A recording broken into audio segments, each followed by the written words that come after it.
Bueno, muy buenos mediodías.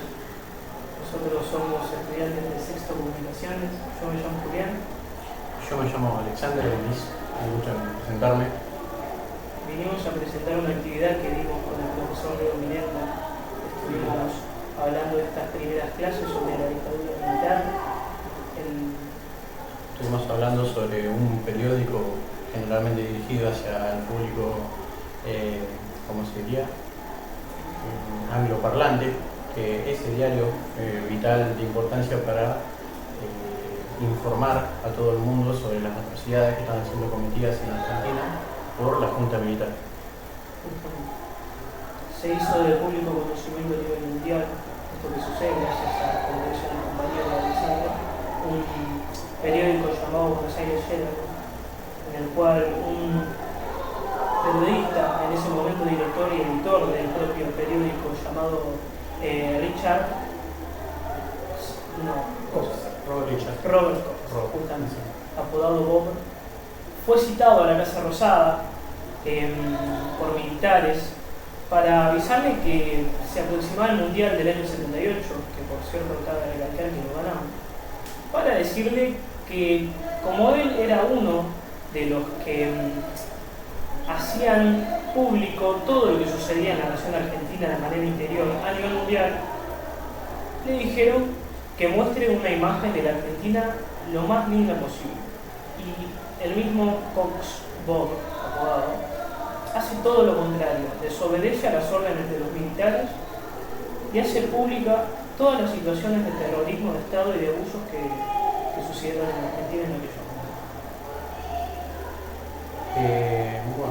Justamente durante el Mundial se aprovechó de una organización que estaba recientemente surgiendo, que se llamaba las Madres de Plaza de Mayo, luego pasó a llamarse las abuelas, que aprovecharon la situación y en vivo, digamos, la transmisión del Mundial para hacer ver también las atrocidades que estaban sucediendo y comunicar la desaparición de todos sus hijos, de nietos que habían nacido en cautiverio y reclamando justicia y información sobre dichos desaparecidos.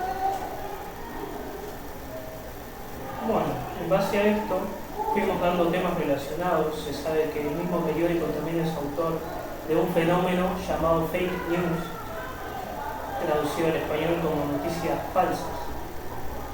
Y ahí entramos en lo que sería la verdad, netamente verdad, y lo verosímil. En el caso de no saber qué es verosímil, se trata de algo cercano a la realidad, pero no que no presenta una realidad como tal.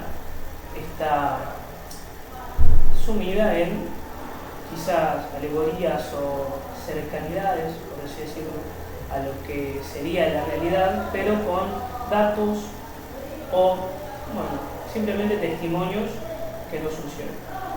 De ahí es que Leo Miranda, el profesor, nos presenta la actividad de relatar, o de escribir, mejor dicho, un texto de 4 párrafos contando un hecho verosímil y un hecho de verdad.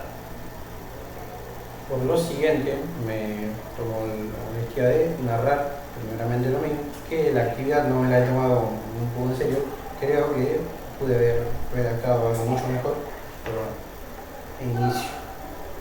El origen de la cebolla. Cuenta la leyenda que una noche tranquila en un rancho del campo, una mujer lloraba desconsoladamente ya que no poseía dinero para comprar verduras y poder alimentar aptamente a sus hijos. Lloró toda la noche y tan fuerte que algo en el bosque la escuchó, algo antiguo, algo viejo. A la mañana siguiente, al despertar y revisar su jardín, encontró un tallo creciendo en la tierra infértil, que nunca creció nada. Al retirarlo, encontró una planta con muchas capas.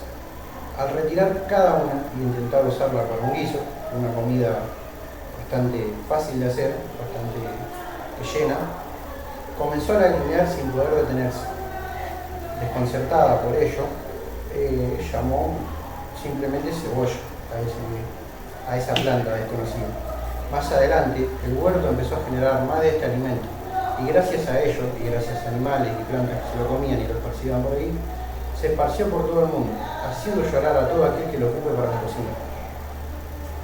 Es un texto verosímil, yo lo considero, que dice más como una leyenda, digamos, que intenta contar el origen de algo desconocido, o sea, de dónde surgió este alimento, como hay otros cuentos como la leyenda de la yerba mate y todo así, y basa en una explicación medio como que suena al principio normal y luego tiene un elemento ilógico que lo hace ver menos real, más irreal, y que busca dar con el origen de algo desconocido. Quizás no sabemos bien de qué deriva esa planta. Ese es el texto verosímil. Entonces paso a presentar mi texto verosímil, compartido con mi compañero Oscar García. Primero ponemos en contexto, conocemos a Carlos Gardel, figura del arte de la Argentina, ¿no? De la cultura que hemos tenido, nacido en el siglo XIX y una figura del siglo XX, ¿no? Poeta muy conocido como Nelson López, o el mismo Alfredo de Lepera. Y también en este relato vamos a nombrar a un cantante o cantor de corridos, género civil tango, pero ambientado en situaciones mexicanas, es característico de la zona, ¿no? El cual se llama Vicente Fernández, hace menos de 10 años que ya falleció, no fue contemporáneo a Carlos Gardel, que ese es el primer elemento ilógico, pero bueno, paso a contar.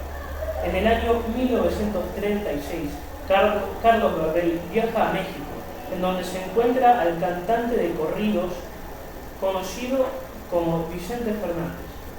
Cuando Carlos llega al aeropuerto, es recibido por toda una comunidad tanguera que le pedía que hagan una nota. Él humildemente aceptó y se quedó horas conversando con la gente.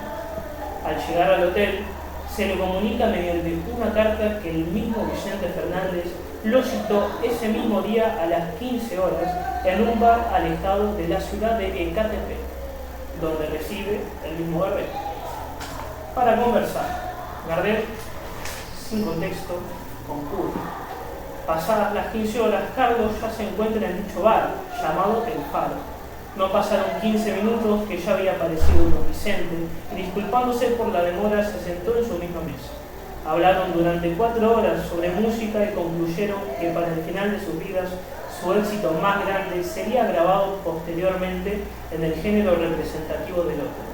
Al volver de dicha gira, Gardel muere con todos los tripulantes del avión debido a un fallo de motores, cayendo en un rincón de la ciudad de Medellín, Colombia. Lo primero verosímil o fantástico, ficción mejor dicho, del relato es el hecho de que, como dije previamente, Vicente Fernández no fue contemporáneo a Carlos Gardel. Vicente Fernández nace en 1940, pero Gardel sí muere por un accidente de avión en Medellín, Colombia, en el año 1936. Comparte un poquito de realismo y un poquitito de fantasía, y sin embargo es un cruce que supongo que a muchos nos hubiese gustado, ¿no? El encuentro de dos culturas completamente diferentes. Pero, ¿querés leer la verdad? Había que ser una verdad. No lo sabía. Lamento mucho, no lo entendí. No me da el bolso. Como me olvidé, o directamente no escuché de tanto bochinche, la siguiente parte de la actividad lo realizaré para otro momento y cedo el paso a mi compañero, que sí presta atención. Puede pasar.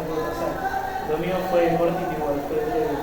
Simplemente contar un acontecimiento que por mucho tiempo se tomó como mito, como una leyenda, y hace poco se me fue confirmado, a través de un cantor de tango amigo, Leandro Ponte, que fue algo completamente de verdad, nada más que al haber tanto enredo de testimonios se terminó perdiendo entre la multitud que decía que sucedió de una manera y la otra multitud que decía que sucedió de otra.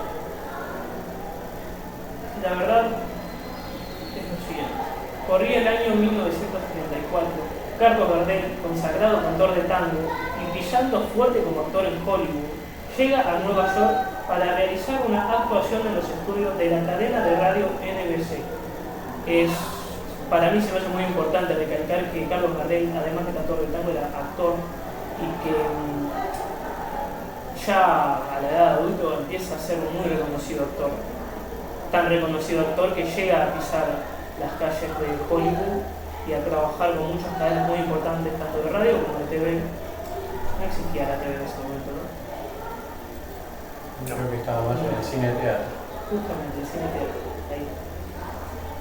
En el cual muchas grabaciones como Puesta Abajo, que son uno de los primeros tangos que él graba con orquesta, antes grababa con músicos como el mismo Barbieri, muy conocido por los fenómenos de ahora, Carlos Barbieri. Y muchas de las grabaciones muy importantes que tiene él son realizadas en obras de teatro grabadas en Estados Unidos. Pero bueno, cerrando ese breve paréntesis, quedamos en que fue a Nueva York, más específicamente a Hollywood, a grabar para la cadena de radio NBC. Esto transcurre en el año 1934. Durante la grabación irrumpe en los estudios un joven que dice ser fan del propio cantor y quería conocerlo. El zorzal, con un buen gesto, lo conoce y charla durante varias horas. Ese gesto cambia la vida del dicho sujeto, el cual, por la familia y por los amigos, se conocía que él estaba completamente destinado a una vida marginal, a una vida sumida en malas influencias, en vicios, porque no estaba muy encaminado. Sin embargo, su novia, que posteriormente se convierte en su esposa, constantemente le narraba al propio Carlos, el cual también lo conoce el mismo día, que él cantaba, que era lo más peculiar. A él le gustaba Carlos Gardel porque tenía como cierta influencia. Después de haberlo conocido, se dice que ese mismo gesto del francés Carlos Gardel le cambia la vida al chico, hace un giro de 360 grados. Y resulta que ese mismo chico es el mismísimo Frank Sinatra, autor de canciones como My Way, canciones como Fly Me to the Moon, Un River, discos extraordinarios, pero por sobre todo es la figura del jazz y de la música clásica cantada tanto en Estados Unidos como en todo el mundo. Así que, como narraba nuestro profesor, ¿no?, el texto verosímil que escribí se asemeja más a una realidad que el mismo texto que es verdad, ¿no?, que esa realidad que cuento. Y verdaderamente parece irreal, pero gracias a Dios a veces la vida te lleva por caminos en donde sin querer conociste, sin querer coincidiste con gente muy importante, y esta es una muy grande comprobación de que eso puede pasar. Así que nada, sería eso. Muy bien, cerramos. Cerramos.